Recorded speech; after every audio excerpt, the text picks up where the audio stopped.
काही तासांच्या आत दिवसाढवळ्या घरफोडीचा तपास उघडकीस. आजकाल पेण शहरात देखील चोरीचे प्रकार वारंवार होत आहेत. दिवसाढवळ्या पंचधातूची सरस्वतीची मूर्ती चोरी करणाऱ्या आरोपीस पेण पोलिसांनी गजाआड केले आहे.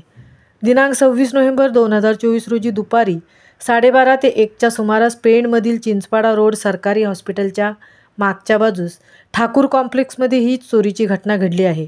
जगन्नाथ कृष्णा ठाकूर वय 57 वर्ष यांनी 20 वर्षापूर्वी त्यांच्या इमारतीच्या तळमजल्यावर सरस्वतीची मूर्ती स्थापन केली होती आणि या मूर्तीवर त्यांनी 1 किलो 250 ग्रॅम वजनाचा चांदीचा मुलामा दिला होता.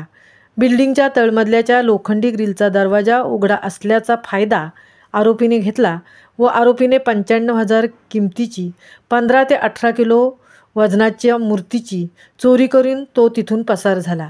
जगन्नाथ ठाकूर यांच्या तक्रारीवरून पेण पोलीस स्टेशनला तात्काळ गुन्हा नोंदवून घेण्यात आल्यानंतर तपासचक्र सुरू झाले.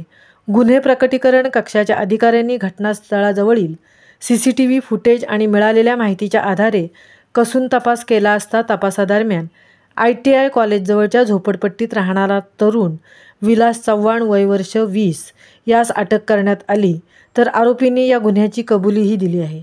तसेच आरोपीच्या ताब्यातून चोरीस गेलेली सरस्वतीची मूर्ती पोलिसांच्या ताब्यात घेण्यात आली आहे. पेण पोलिसांनी कमी वेळात मोठ्या शिताफीने आरोपीचा शोध घेऊन हा गुन्हा उघडकीस आणला. या घटनेचा अधिक तपास पेण पोलीस स्टेशनचे पोलीस निरीक्षक संदीप बागुल यांच्या मार्गदर्शनाखाली सुरू आहे. पेण नगरीतील रहिवासी पोलिसांच्या या कामगिरीचे कौतुक करत आहेत. महामुंबईसह तृप्ती भोईर, पेण.